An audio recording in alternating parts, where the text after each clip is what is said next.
It is April 2022. Welcome to Murray's monthly marketing mashup, where we look at sports marketing. Why sports marketing?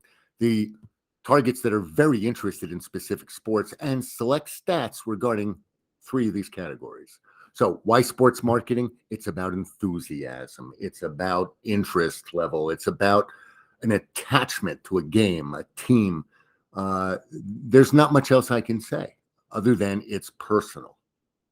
Regarding those with the highest level of interest, NFL ranks number one with 56% of total U.S. adults. 43% of us are very interested in Olympics, 37% college football. We're going to go to the right-hand side and look specifically at figure skating, NASCAR, and high school sports. These are a little more niche in nature.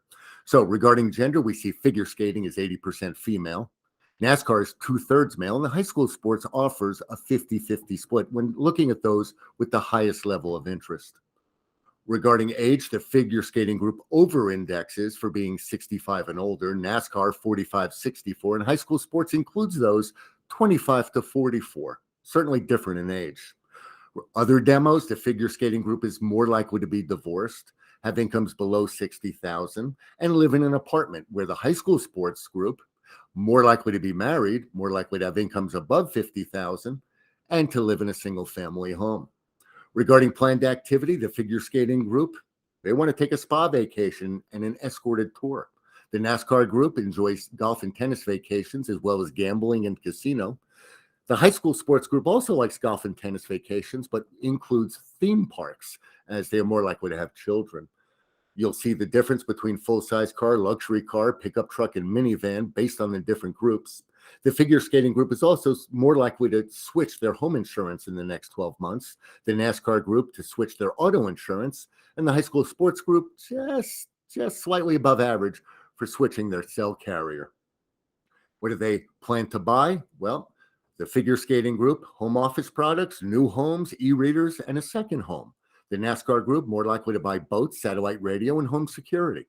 The high school sports group, ATVs, smartwatches, pools, hot tubs, pest control. The figure skating group and the NASCAR group both over-index for planned purchases for solar panels and smart speakers. The NASCAR and high school sports group both over-index for planning to buy RVs and motorcycles. The figure skating group and the high school sports both over-indexing for planning to purchase high-definition radios. We know that 14.9% of those with the highest level of interest in NASCAR have actually attended a race.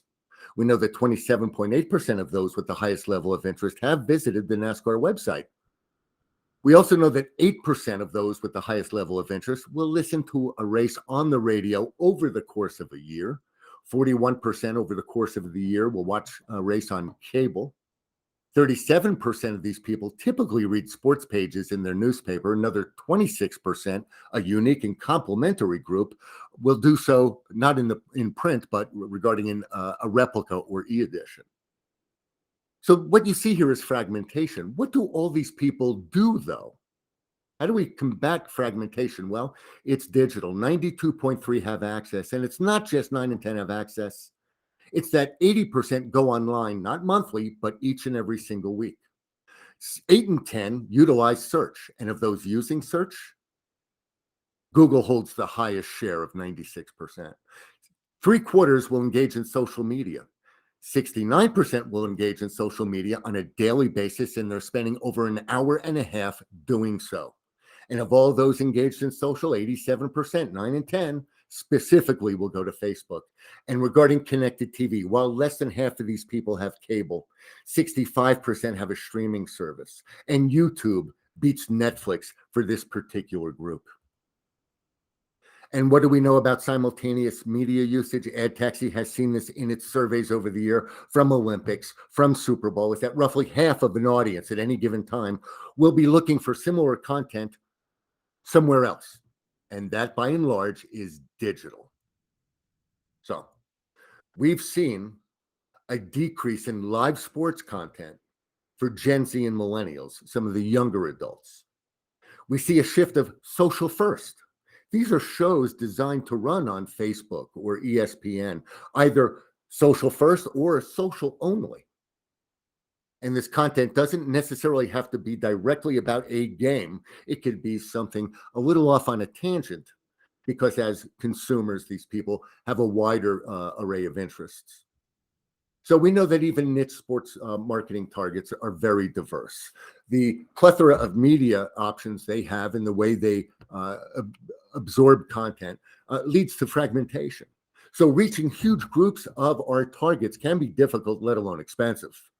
We see that the vast majority of these people go to digital, and digital amasses these large audiences, not over the course of a season, but monthly and weekly and even daily. And the great thing about that is we can eliminate waste. When you watch a sports program, a huge chunk, over half of the audience, may not be interested. Right? If we want those most interested, we need to eliminate waste, which hones our targeting dollars, reduces our CPMs, and this in part furthers our sports marketing efforts. That's what we have for April 2022. I thank you for all joining, and we look forward to talking to you next month. Take care.